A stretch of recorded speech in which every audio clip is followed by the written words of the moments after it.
Bang Atal mengingatkan, menegaskan agar jajarnya tidak merangkap menjadi anggota atau pengurus lembaga swadaya masyarakat, yaitu LSM. Nah, gimana ini? Gimana ini?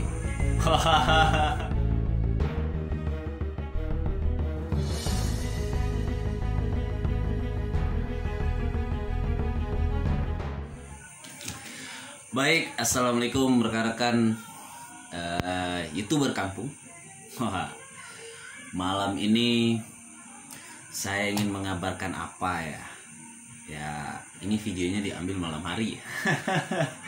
Baik, ini ada pemberitaan terkait yaitu pernyataan Ketua Umum PWI Persatuan Wartawan Indonesia, bahwasanya Ketua PWI Pusat yaitu Bang Atal S. Devari. Ini kata Bang Atal ya, bukan kata saya.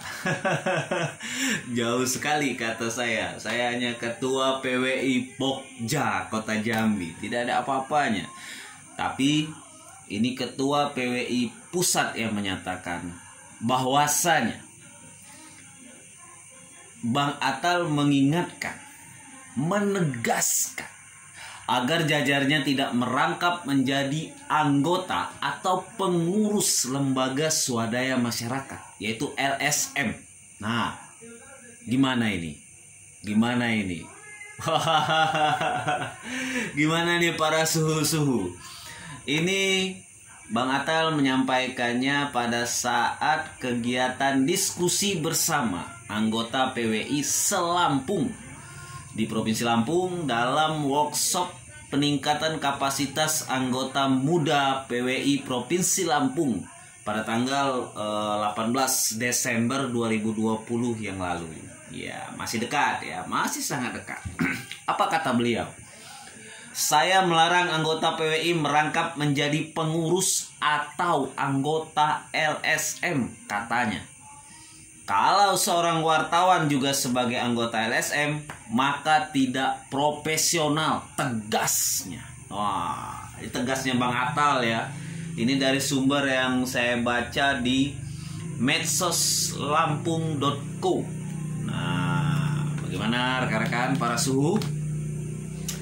Anda sah-sah saja berada di sebuah LSM atau ormas, tapi Anda jangan ketika Anda kalau saya mengutip dari pernyataan Bang Kamsul Hasan, boleh saja, tapi Anda dilarang menjalankan profesi wartawan saat itu, tapi juga selaku LSM. Nah, ini kan jangan seperti kejadian yang beberapa waktu yang lalu, marah-marah di depan BRI, marah-marahi satpamnya.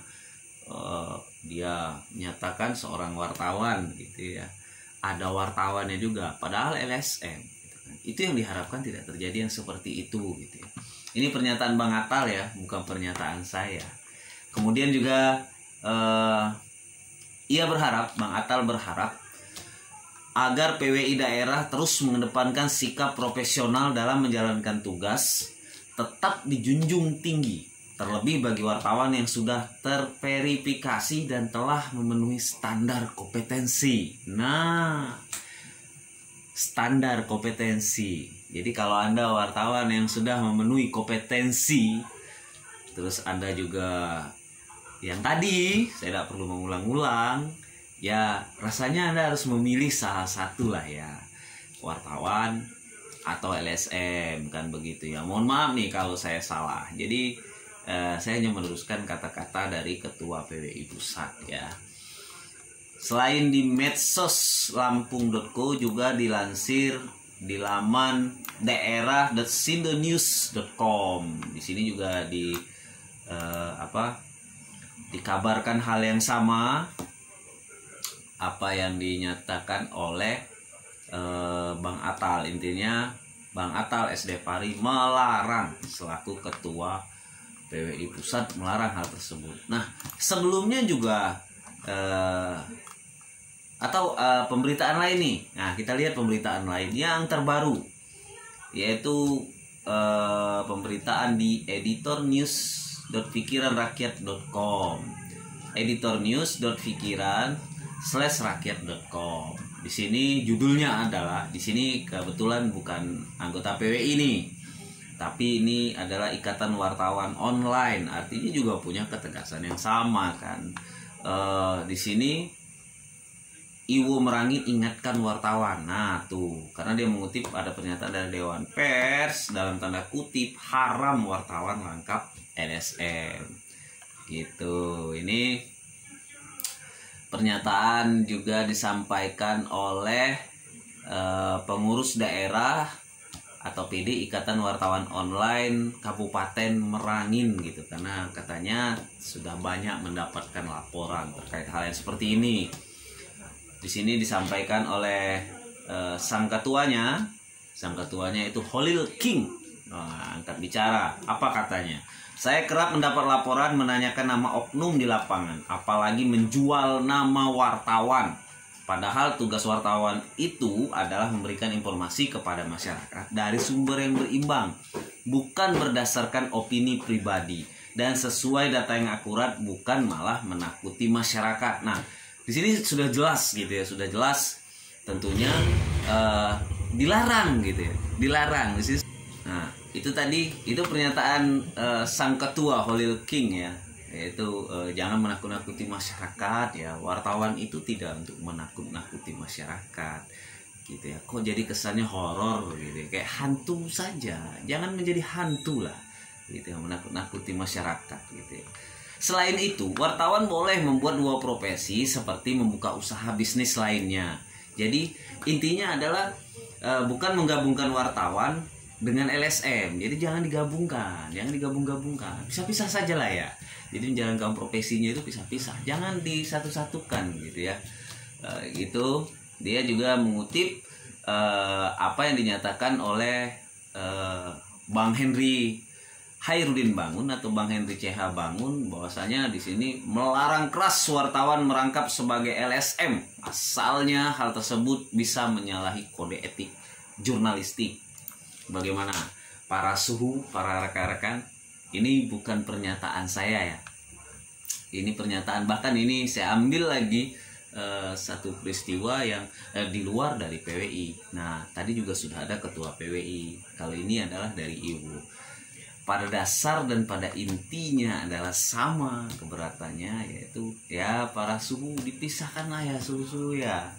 Jadi jangan apa ya, menyatu gitu ya. Hal yang diberitakan oleh editor ini tadi, yang dilansir oleh editor ini sama seperti halnya dilansir oleh orator.id. Ini juga termasuk sebenarnya pernyataan yang sudah lumayan lama dilansir oleh orator.id, yaitu dengan judul beritanya adalah Dewan Pers haramkan wartawan rangkap LSM. Bayangkan, haramkan dalam tanda kutip di sini. Apa kata Bang Henry CH Bangun? Wartawan harus melepaskan statusnya sebagai wartawan jika ingin menjadi anggota Ormas ataupun LSM. Pilih salah satu nih. Jadi jangan poligami ya, rekan-rekan di luar sana, bang-abang, suhu, jangan poligami lah bang ya. Jadi satu-satu saja gitu ya. Apalagi sampai memberikan statement di sebuah media. Banyak contoh yang seperti itu. Dia menulis berita, di dalamnya dirinya juga sebagai narasumber. Nah, ini misalnya ada suatu peristiwa nih, dugaan korupsi gitu ya, dugaan penyelewengan misalkan. Dia yang menulisnya, tapi dia juga narasumber gitu ya. Wajar kan, dia selaku pengawasnya atau selaku yang menyelidiki kasus tersebut gitu. Kan agak lucu nih apa yang dijelaskan oleh Bang Henry CH Bangun. Jadi itu, dan terus terang saja rekan-rekan, apapun itu masyarakat luas bisa melaporkan secara online di websitenya Dewan Pers. Jadi website Dewan Pers itu dewanpers.or.id ya. Dewan Pers, saya pastikan lagi ya, dewanpers.or.id. Nah, di sini di laman ini masyarakat bisa melaporkan wartawan gitu ya. Bisa memberitahu ke Dewan Pers bahwasanya adanya adanya menyalahi kode etik yang seperti itu gitu kan. Jadi sudah menyalahi kode etik sebagai jurnalis yang seharusnya bersifat independen, kata Bang Henry Cihabangun. Di masa itu beliau adalah anggota Dewan Pers Komisi Pendidikan, Pelatihan dan Pengembangan Profesional Wartawan itu di tahun 2019. Saat ini Bang Henry Cihabangun adalah salah satu wakil ketua Dewan Pers gitu. Jadi bagaimana rekan-rekan? Itu saja kabarnya terkait mungkin masih permasalahannya hampir sama dengan postingan-postingan saya yang lalu ya. Semoga menjadi pengingat gitu ya. Ingat rekan-rekan, jangan menakut-nakuti masyarakat dengan wartawan gitu ya. Tolong pisahkan. Jadi kalau Anda LSM ya LSM, kalau wartawan ya wartawan. Gitu. Menjalankan profesinya itu maksudnya satu-satu gitu. Jadi menemui narasumber dengan dua posisi itu rasanya itu tidak dibenarkan dalam dunia wartawan. Jadi begitu saja ya. Nanti saya salah nih para senior saya di luar sana. Demikian, semoga kita selalu sehat, menjadikan pers Indonesia itu lebih bermartabat hanyalah orang persnya. Tapi kalau orang persnya sendiri tidak bisa melakukan itu, bagaimana bisa bermartabat? Assalamualaikum warahmatullahi wabarakatuh.